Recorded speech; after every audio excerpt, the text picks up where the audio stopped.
समन्ता चक्रवालेषु अत्रा गच्छन्तु देवता सद्धम्मं मुनिराजस्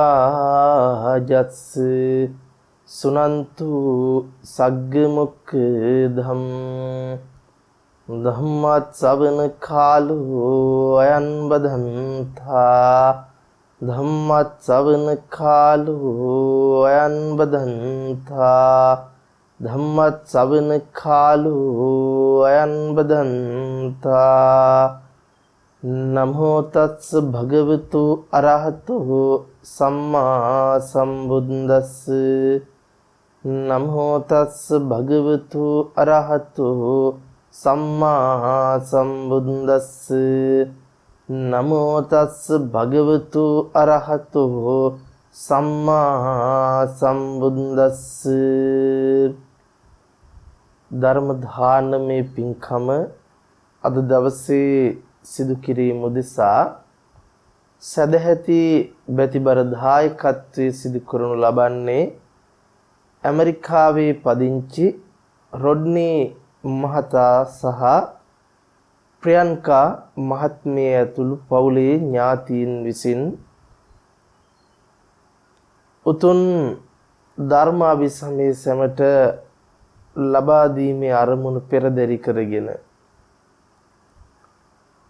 අපි පටිච්ච සමුප්පාදය මූලික කරගත්ත ධර්ම කාරණා බොහෝමයක් ධර්ම දේශනා තුළ සාකච්ඡා කරගන්නට යෙදුණා. විශේෂයෙන්ම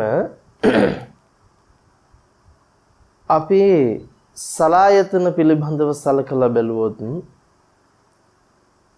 ඇස කන නාසය දිව කය මනස විදිහට අපිට සලායතන හඳුන්වන්න පුළුවන්කම තියෙනවා.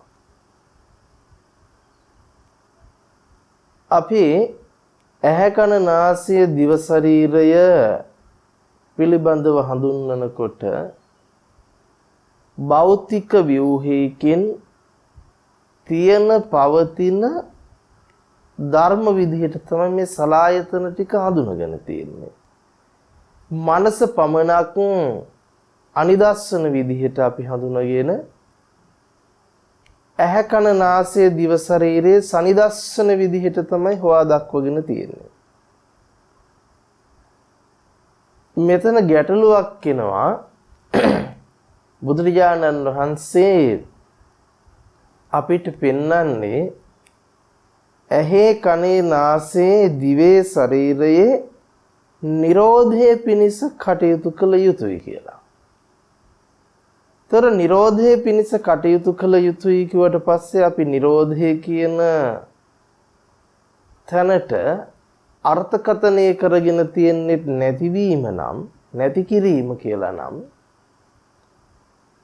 එහෙම වුණොත් අපිට ගන්නට වෙනවා තියෙන ඇහැක් නැති කිරීමක් පිළිබඳව අදහසක්. ඇහැ තියෙනවා. හරි තියෙනවම කියමුක ඇහැ කන නාසය දිව ශරීරය. එහෙම වුණොත් නිරෝධය පිණිස අපි කටයුතු කළ යුතුයි කියනකොට ධර්ම අවබෝධයට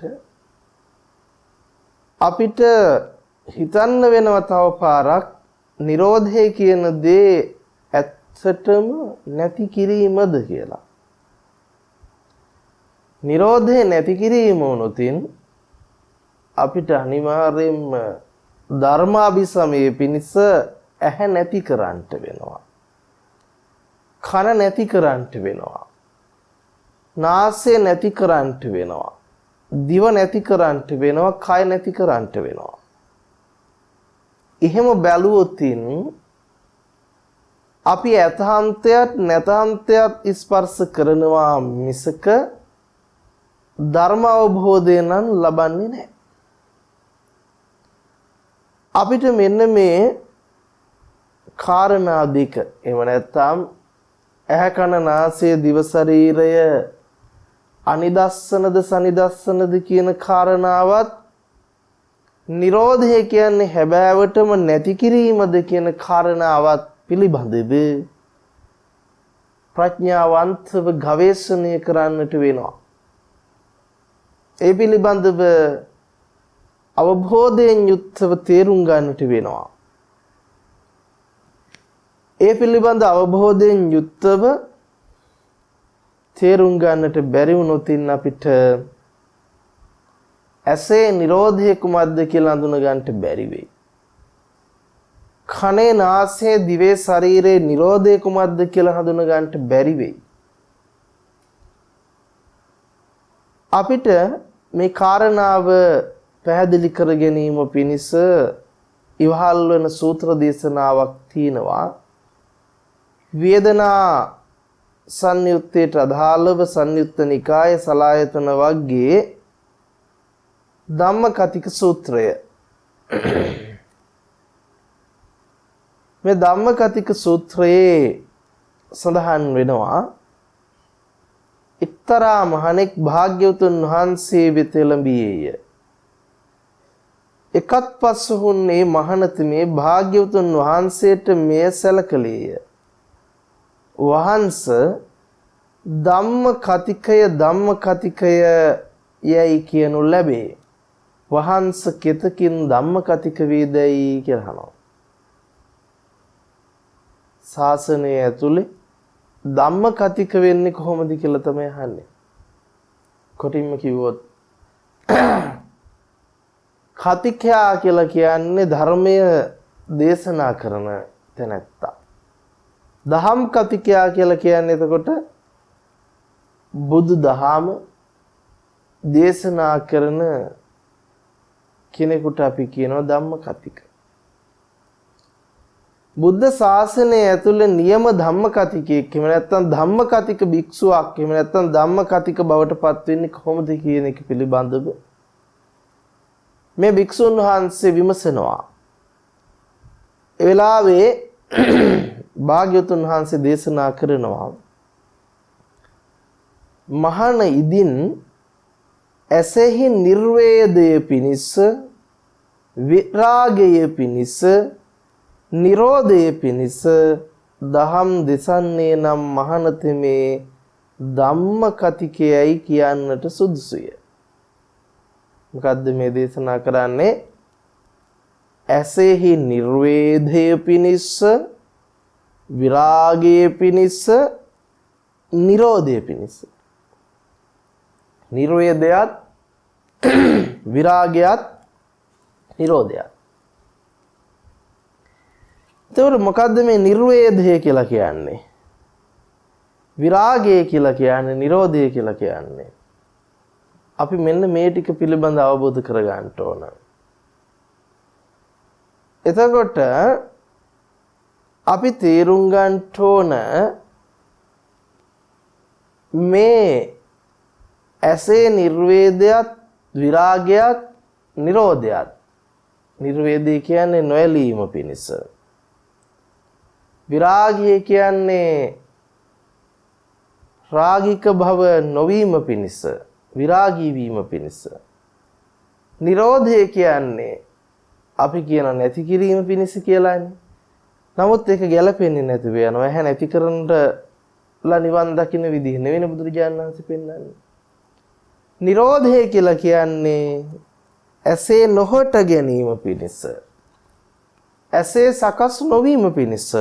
මොකද භාග්‍යතුන් වහන්සේ අපිට පෙන්වන්නේ ඇස සමුදය වෙන්න නම් අවිද්‍යාව සමුදය වෙන්න ඕන. ඇස නිරෝධ වෙච්ච තැනක සලායතන නිරෝධය පනවනවා මිසක් සලායතන සමුදය පනවන්නේ නැහැ. ତොර සලායතන නිරෝධය කියලා කියන්නේ සලායතන නැති කිරීම නෙවෙයි සලායතනයන්ගේ සකස් නොවීම කියන එක.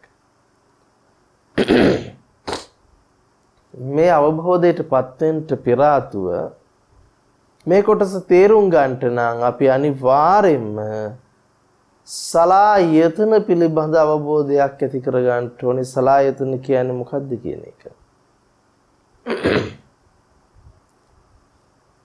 අපි සලායතනය හඳුන්වා ගන්නට හදන්නේ බොහෝ විට කය මූලික කරගෙන කයෙහි පිහිටලා තියෙන ඇහැ කන නාසය දිව විදිහට තමයි අපි සලායතන ටික හඳුන්වාගෙන තියෙන්නේ.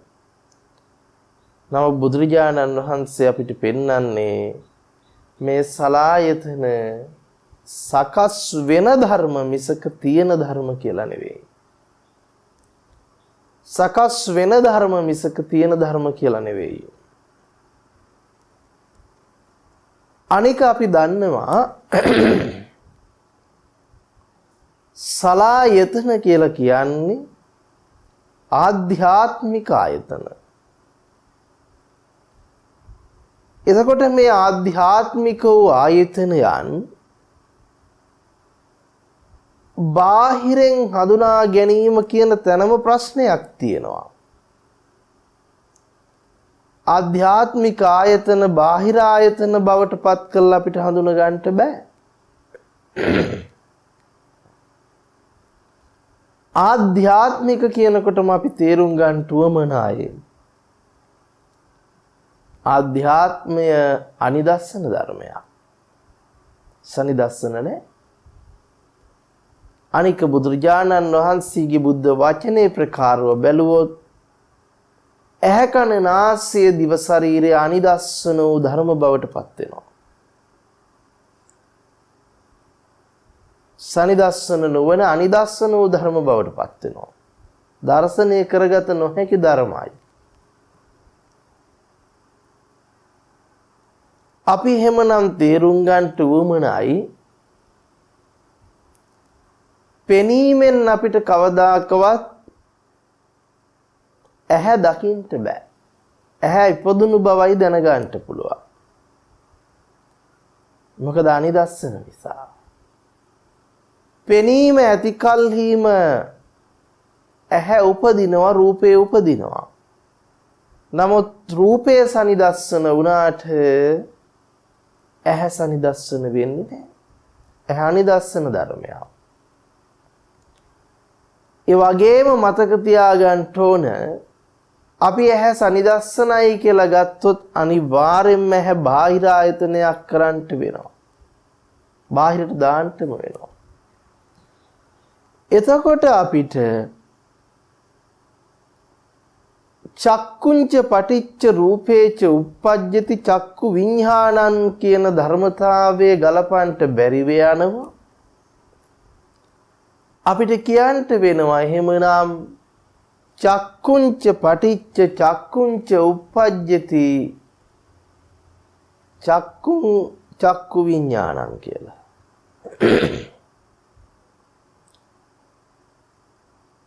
ඇහැට ඇහැ ස්පර්ශ වීමක් ගැන කොහෙද ධර්මයේ සඳහන් වෙන්නේ? ඒ නිසා අපි තේරුම් ගන්නට වෙනවා ඇහැට ඇහැ ස්පර්ශ වෙනවා කියන තැන අපි ඉන්නවා නම් ඒක වැරදි අවබෝධයක්. ඒ අවබෝධය දුරු කර ගන්න ඕන. ඒක අනවබෝධයක්ම වෙනවා. ඒ විතරක් නම් බැරිය. අපි ඉන්න දෘෂ්ටිය කොච්චර ප්‍රබලද කිව්වොත් චක්කුංච පටිච්ච සෝතංච භවටත් අපි හිතන් ඉන්නවා. චක්කුංච පටිච්ච ගානංච චක්කුංච පටිච්ච දිව්‍යංච චක්කුංච පටිච්ච කායංච. ඇහැට ඇහැ කන නාසය දිව ශරීරය ස්පර්ශ වන භව තමයි අපි හිතාගෙන ඉන්නේ. මේකට බලපාන ප්‍රධානතම හේතුව තමයි අපි හිතන් ඉන්නේ ඇහැ කන නාසය දිව ශරීරය සහිත පුජ්‍යලයකු ලෝකේ සිටින බවට. ඇහැ කන නාසය දිව ශරීරය සහිත පුජ්‍යලයකු ලෝකේ සිටින බවට. මෙන්න මේ සිතා ගැනීමට හේතුව පංච උපාදානස්කන්ධයේ ඇත්ත නොදැකීම. පංච උපාදානස්කන්ධයේ ඇත්ත නොදැකීම. පංච උපාදානස්කන්ධයේ පිළිබඳව නොදන්නා භව නිසා, නොදන්නාකම නිසා අපි මොකද්ද කරන්නේ? රූප වේදනා සංඥා සංකාර විඥාන පහේ අත්දැකීම තුලින් ඇහක් කනක් නාසයක් දිවක් ශරීරයක් සහිත පුජ්‍යලේකු මඤ්ඤණා කර ගන්නවා.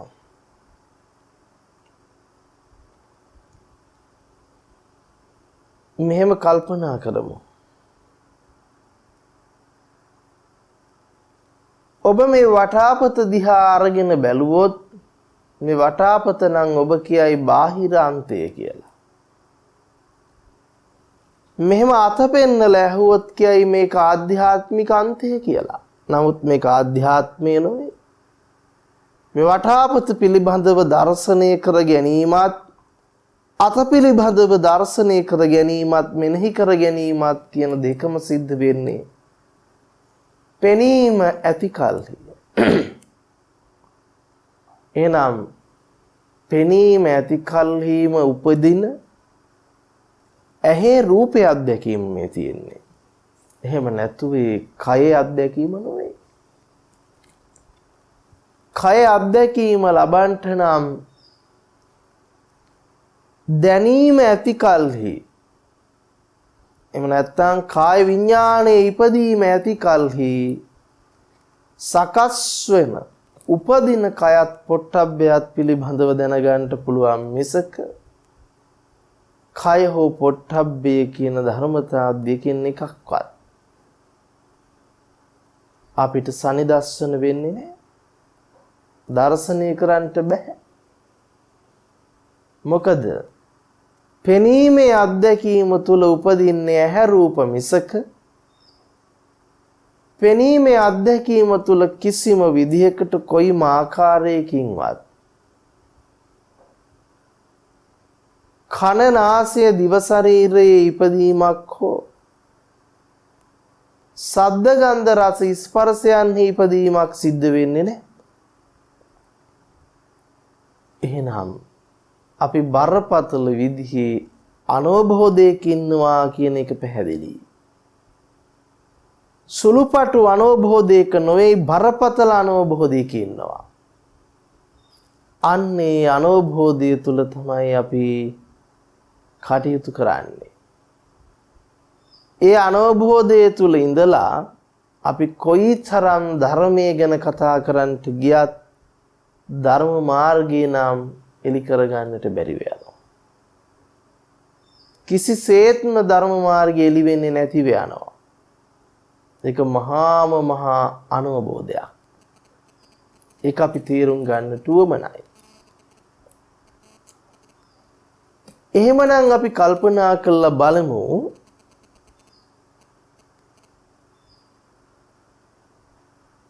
පංච උපාදානස්කන්ධ අධ්‍යක්ීම තුලින් අපි කොහොමද මේ ඇහැ කන නාසය දිව ශරීරය අනිදස්සන බව තෝරාගන්නේ කියලා තව දුරටත් විමර්ශනය කරලා අපි පේනවා කියන තැනට ඇවිල්ලා බලමු. මොකද අපි පේනවා කියන තැනින් තමයි අවිද්‍යාව තුලදී ඇහැ කන නාසය දිව ශරීරයේ විද්‍යාමාන වන තියෙන ධර්මයක් බවට පත් කරගෙන තියෙන්නේ. එහෙනම් කොටින්ම කිව්වොත් පෙනීම ඇති කල්හි කියලා කියන්නේ පෙනීමට නමක් තමයි අපිට කියන්න වෙන්නේ විඥානයේ පහළ වීම. සිතෙහි පහළ වීම. සිතෙහි පහළ වීම ඇති කල්හි විඥානයේ පහළ වීම ඇති කල්හි තමයි පෙනීමේ පහළ වීම ඇති කල්හි තමයි ඇහැ උපදින්නේ රූපය උපදින්නේ. එහෙනම් කල්පනා කරන්න මේ ඔබ ඇහැ කන නාසය දිව ශරීරය කියලා හිතන් හිටියට පෙනීම ඇති කල්ලි උපදින රූපේ අත්දැකීමයි ලබන්නේ. ඒ ලබන්නේ රූපේ අත්දැකීම මිසක රූපේ ඉපදීම මිසක ඒ ලබන අත්දැකීම ඇහි කනේ නාසයේ දිවේ ශරීරයේ අත්දැකීම නොවන බව මතක තියාගන්න ඕමනයි. ඊළඟට පෙනීම කියනකොටම ඔබ මේ පෙනීම දාගන්නව මෙතනින් පේනවා කියලා. ඒක තමයි වරද්දගත්තු ලොකුම වරද. මතක තියාගන්න. පේනවා කියලා ඔබට ගෝචර වෙන්නේ සිතට අරමුණු වෙන්නේ. ඒ සිතට අරමුණු වෙන එකට අපි කියනවා විඥාන කියලා. ඒ නිසා පේනවා කියන තැන කොතන වෙනවද කියලා පණවන්න බෑ. පණවනවා නම් පණවන්නේ මේක ඇහැ කියලා පණවගත්ත දෘෂ්ටිය ඇතුළේ ඉඳලා. අනිත් එක ඇහැ තියෙනවා කියලා පණවගත්ත දෘෂ්ටිය ඇතුළේ ඉඳලා. එහෙමනම් අපිට කල්පනා කරන්නට වෙනවා. අපිට හිතන්නට වෙනවා. අපිට තවදුරටත් විමර්ශනය කරන්නට වෙනවා. අපිට තවදුරටත් බලන්නට වෙනවා. කිසිම කලක කොයිම විදියකින්වත් තමාට තමා මුණ ගැහිලා නැහැ. පෙනීම ඇති කල්හිම පෙනීමට බැසගෙන ඇහැ කන නාසය දිව ශරීරයෙන් යුක්ත පුජ්‍යලයා විදිහට ඔබ කරගත්තායේ මඤ්ඤණාවක් හිතලුවක් විහිළුවක් විතරයි. මොකද පේනවා කියන සිත ඇති කල්හි ඒ සිත සමග ඔබ කරගත්ත මානසිකාර සිතුවිල්ලක් මඤ්ඤණාවක් පමණයි ඔබ පිළිබඳව කරගෙන තියෙන්නේ. ඒ නිසා කිසිම කලක ඔබට ඔබව මුණ ගැහිලා නැහැ. ඇහැ අපිට කියන්න පුළුවන්කම තියෙන්නේ ඇහි අත්දැකීම ගැන විතරයි. සප්පටිගේ ඇහි ස්පර්ශය ගැන විතරයි කතා කරන්න පුළුවන්. ඇහැ පිළිබඳව අපිට කරන්න පුළුවන් හිතා ගැනීමක් විතරමයි. අපිට කවදාකවත් එහෙමනම් ඇහැ සහිත පුජ්‍යලයක මුණ ගැහෙන්නේ නැහැ. ඒකමයි ඇත්ත. අපි එහෙමනම් මතක තියාගන්න ඕන පේනවා කියලා දැනගන්න සිතෙහි ස්වභාවය තුලින් මෙනෙහි කරගන්න මානසිකාරයක් පමණයි ඇහැ රූපය කියලා කියන්නේ. එහෙනම් මේ මඤ්ඤණාවක්ම පමණයි මානසිකාරයෙන් සම්භව කරගන්න සමුදය කරගන්න ධර්මයක්ම පමණයි ඇහැ රූපය. ඒක මතක තියාගන්න ඕනයි. ඒ වගේම අපිට පැහැදිලි වෙන්න ඕනේ එහෙමනම් පෙනීම තුලින් කන නාසය දිව ශරීරයේ කිසිසේත්ම අත්දකින්න පණවන්න බෑ. පෙනීම තුලින් නැහැ කන නාසය දිව ශරීරයේ සහිත පුජ්‍යලයා පණවා ගැනීමම පුදුම මෝඩකමක්. ඒ මෝඩකම ඇතුලේ ඉඳලා උපාදානස්කන්ධයේ ගිලිලා උපාදානස්කන්ධයට බැහැගෙන ඇහෙන් රූප දකින්නවා කනෙන් ශබ්ද අහනවා නාසයෙන් ගන්ධ විඳිනවා කයෙන් පහස විඳිනවා කියලා කවුරු හරි කියනවා නම් ඒක සම්පූර්ණ බොරුවක්. මොකද ඇහැ අනාත්ම වූ ධර්මයක්. අනාත්ම වූ ඇහෙන් ආත්මවත් විදිහට රූප බලන්න බෑ. අනාත්ම වූ කන නාසය දිව ශරීරයේ කෙසේනම් ආත්ම භාවයකින් රූප බලන්නද? මේක තමයි අපිට තියෙන මුලා දෘෂ්ටිය. ඊළඟට ඇහිම ඇති කල්හිමයි. ඒ කියන්නේ අපි එකට කියන සෝත විඥානය. සෝත විඥානය ඇති කල්හි ඇහෙනවා කියන දැක්ම ඇති කල්හි දැන ගැනීම ඇති කල්හි අන්න කන ඉපදුණු බවට සද්දේ ඉපදුණු බවට මඤ්ඤණා කරනවා මෙනෙහි කරනවා සිතා ගන්නවා මානසිකාර කරනවා මිසක ශබ්දේ තිබුණු තැන කන තිබුණු තැනක් කියලා නිත්‍ය සංඥාවෙන් පනවන්න බෑ. අනික විඥාණයෙන් තොර වූ කනක් ගැන ශබ්දයක් ගැන පැනවිය නොහැකි. ගාන විඥාණයෙන් තොර ගන්ධයක් ගැන හෝ නාසයක් ගැන පැනවිය නොහැකි. දිව්‍යා විඥානයේ සකස් වීමකින් තොරව දිව ගැන හෝ රසය ගැන ප්‍රකාශ කළ නොහැකි. ඊළඟට කාය විඥානයේ පහළ වීමකින් තොරව කය ගැන හෝ පොට්ටබ්බේ ගැන ප්‍රකාශ කළ නොහැකි. එන අපිට සම්පූර්ණ පැහැදිලි. පේනවා, ඇහෙනවා, දැනෙනවා, දැනගන්නවා කියන මේ සියල්ලම දැන ගැනීමක්. අපි ඒකට කියනවා විඤ්ඤාත මට්ටමක්. කොටින්ම කිව්වොත් විඤ්ඤාත මට්ටමකින් සිහි ගන්නවන ධම්මයක් පමණයි. ඇහැ රූප කන සද්ද නාසය ගන්ධ දිව රස කය පහස කියන්නේ. අපි ඇහැ පිළිබඳව මෙනෙහි කරන්නේ සිතුවිල්ලකින්. රූපය කියලා මෙනෙහි කරන්නේ සිතුවිල්ලක්. කන නාසය දිව ශරීරය කියලා මෙනෙහි කරන්නේ සිතුවිල්ලක්. සද්ද ගන්ධ රස ස්පර්ශ කියලා මෙනෙහි කරන්නේ සිතුවිලි වලින්. ඒකට කියන අපි ධම්ම. එහෙනම් ඔන්න කල්පනා කරලා බලන්නකෝ. මනෝ විඥාණයෙන් තමයි පේන ඇහෙන දැනෙන දැනගන්න කියන ටික විඤ්ඤය වෙන්නේ දැනගන්නේ. පේනවා ඇහෙනවා දැනෙනවා දැනගන්නවා කියන මඤ්ඤණාව පිළිබඳව සිහිපත් වෙන්නේ මනෝ විඥාණයට. ඒ මනෝ විඥාණයට සිහිපත් වෙනවා නම් වෙන්නෙම මනෝ විඥාණයට සිහිපත් වෙනකොට තමයි මනස හටගත්ත බව. ධම්ම හටගත්ත බව දැනගන්නේ. එතකොට අපි කල්පනා කරන්නට වුමනයි. පේන ඇහෙන දැනෙන දැනගන්න කියන වචන ටික පැත්තක තියලා බැලුවොත් දැනගන්නවා කියන වචනේවත් පාවිච්චි කරන්නට බැරිව යනවා අපිට.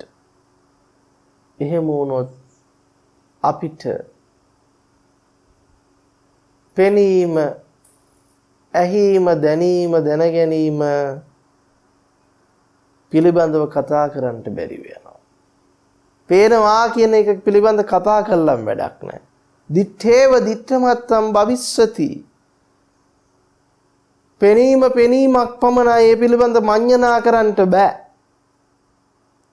සුතේව සුතමත්තම් මුතේව මුතමත්තම් විඤ්ඤාතේ විඤ්ඤාතමත්තම් භවිස්සති වෙනවා. මොකද පෙනීමට පෙනීම හම්බ වෙලා නැති බව අවබෝධ වෙනවා.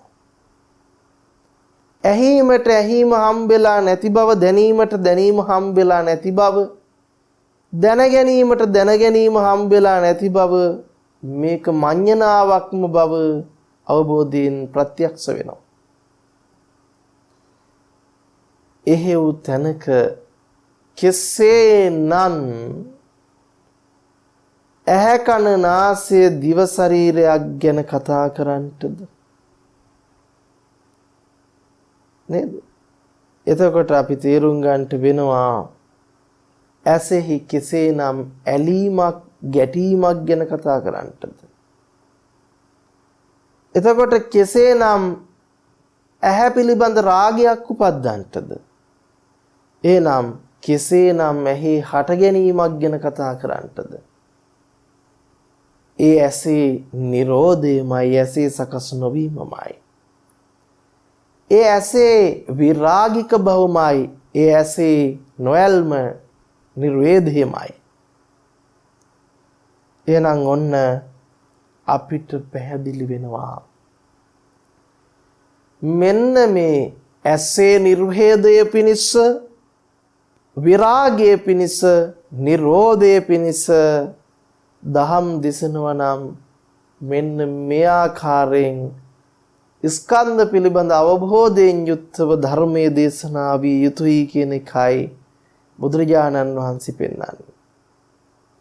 එවැනි දහම් දේශනාවකට තමයි ධම්මකතික කියලා බුදුරජාණන් වහන්සේ පනවන්නේ.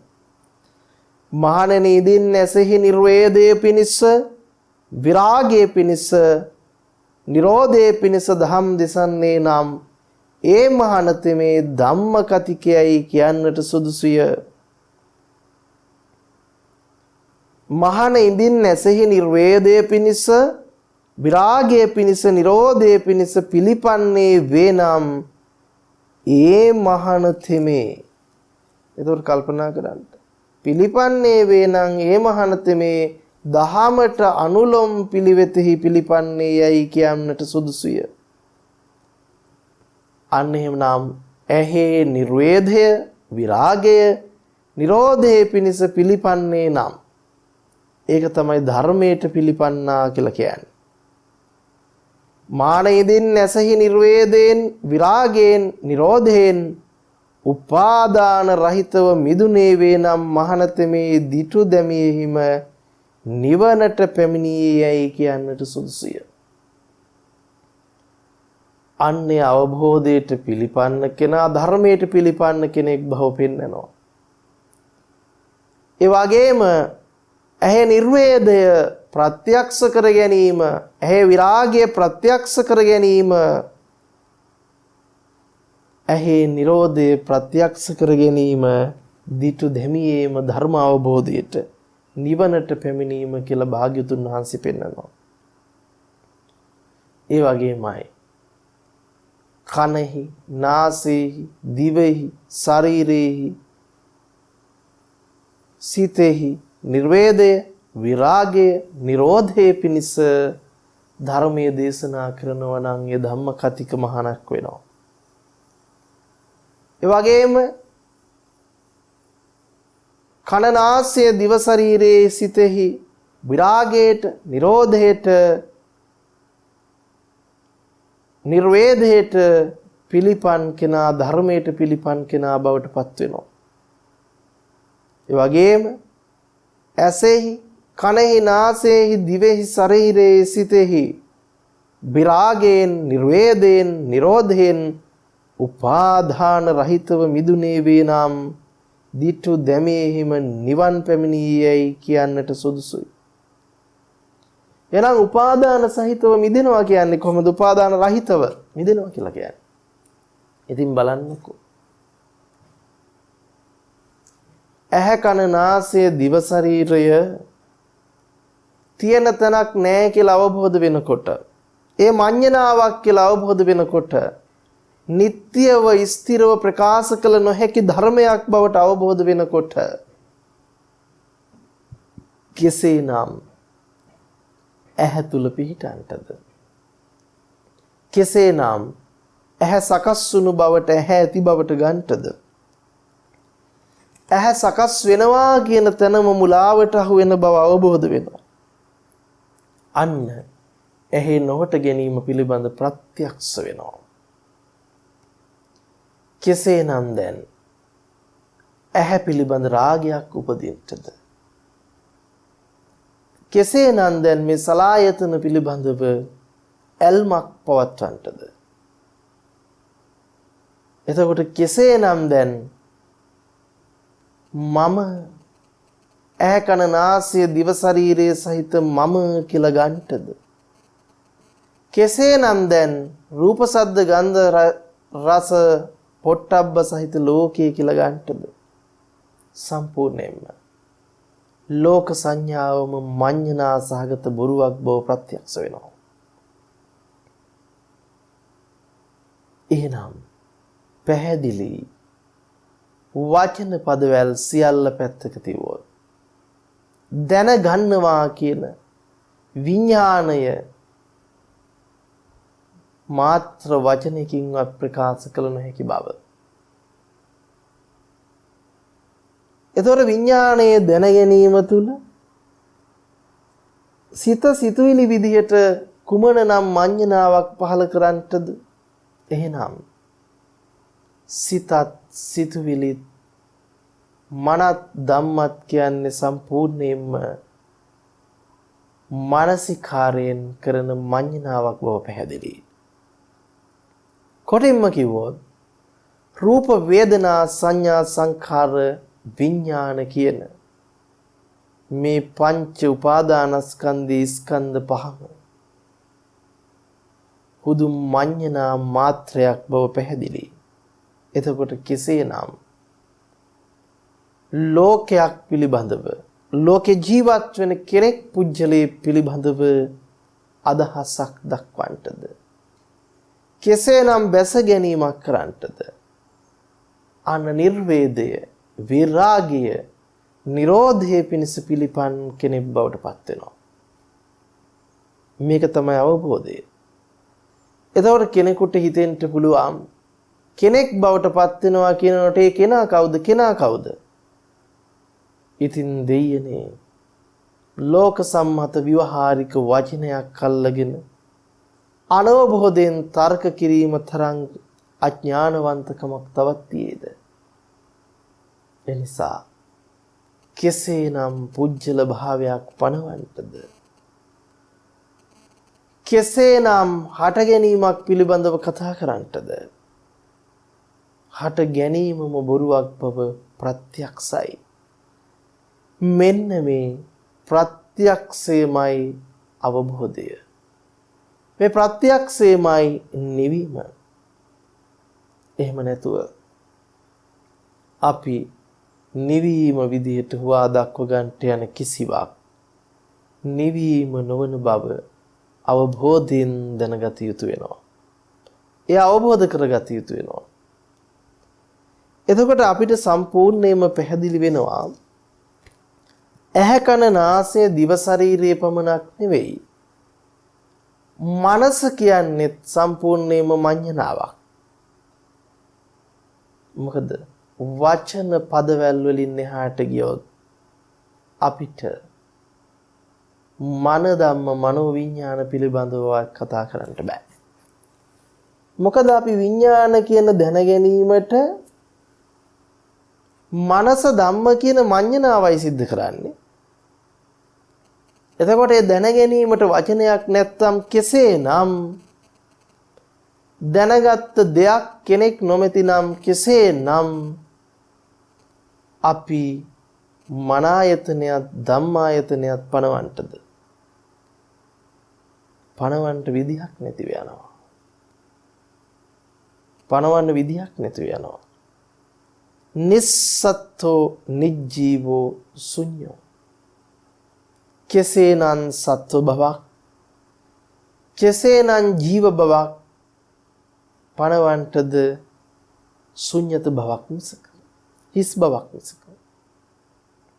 එනම් බලන්න කොයි තරම්නම් මුලා අඳුරක මඤ්ඤණාවක පැටලිලාද සත්වයා බිහි වෙන්නේ කියලා. සංසාරයේ බිහි වෙන්නේ කියලා. පටිච්චසමුප්පාදයේ සමුදය වෙන්නේ කියලා. මේකමයි අවිද්‍යාව, මේකමයි දෘෂ්ටිය, මේකමයි මුලාව. මෙන්න මේ මුලා අඳුර සංසිඳවා ගැනීම පිණිසයි ධර්මයේ දේශනා කළ යුතු වෙන්නේ. එයයි ධම්ම කතික බවට පත් වෙන්නේ. ඉතින් ඒ නිසා අපි අද දවසේ මේ ධම්ම කතික සූත්‍රය ඇසුරු කරගෙන ඇහැ කන නාසය දිව ශරීරයේහි නිර්වේදයේ පිණිස විරාගයේ පිණිස නිරෝධයේ පිණිස උපකාර වන විදිහට ධර්ම සාකච්ඡාව සිදු කර ගන්නට බලාපොරොත්තු වුණා. ඉතින් අපි හැමදිනාටම ඇහැ කන නාසය දිව ශරීරය එව නැත්තම් සලායතන පිළිබඳ අවබෝධය ඇති කරගෙන මේ සලායතනයන්ගේ නිර්වේදයත් විරාගයත් නිරෝධයත් පිණිස කටයුතු කරන්නට භාග්‍ය වාසනාව සලසා ගැනීම පිණිසම මේ ධර්ම දානමේ පින්කම තුලින් ජනිත වෙන සියලුම අවබෝධය හේතු වෙත්වා උපනිශ්‍රේ වෙත්වා කියන ප්‍රාර්ථනාව හැම දිනාටම සිද්ධ කරනවා. විශේෂයෙන් ඇමරිකාවේ පදිංචි රොඩ්නි මහතාත් ප්‍රියන්කා මහත්මිය ඇතුළු හැම දිනාටම ඥාතීන් හැම දිනාටම උතුම් ධර්ම අභිසමය පිණිසම හේතු වෙත්වා කියන ආශිර්වාදයන් සිදු කරනවා. වගේම පරලෝසපත් සිරිල් ක්‍රොස් දා බ්‍රේරාවන පියාණන්ටද අයෝ වික්‍රමරත්න, රේමන් දා බ්‍රේරා, රුමෝනා බෝපිටිය යන සහෝදර සහෝදරියන්ද, රංජිත් වික්‍රමරත්න, සුනිල් බෝපිටිය සහ ඔස්කා සිල්වා යන මස්නිලාලටද, ඒ වගේම ප්‍රියන්කා මහත්මියගේ දෙමාපියන් වන එච්.ඩී. සෝමපාල සහ ලලිතා අල්ගම යන යුවළ ඇතුළු සියලු දෙනාටම සසර දුක් කෙරවල කර උතුම් ධර්ම අවබෝධය ලබා ගැනීම පිණිසම හේතු වෙත්වා, උපකාරක ධර්මයක් බවටම පත්වෙත්වා කියන ආශිර්වාදය සිද්ධ කරනවා. සකල ලෝකවාසී හැම දිනාටම උතුම් ධර්ම අභිසමය පිණිසම පිහිටත්වා කියන ආශිර්වාදය සිද්ධ කරනවා. සුඛී හෝතු අභිවාදන සීලිස්ස නිච්ඡං වද්ධාපිච්ඡායිනෝ චත්තාරෝ ධම්මා වඩ්ඩಂತಿ ආයුවන්නෝ සුඛං බලං ආයුරාෝග්‍ය සම්පatti සග්ග සම්පatti මේ වෙච්ච අත්ථෝ නිබ්බාන සම්පatti ඉමිනාති සමිජ්ජතු.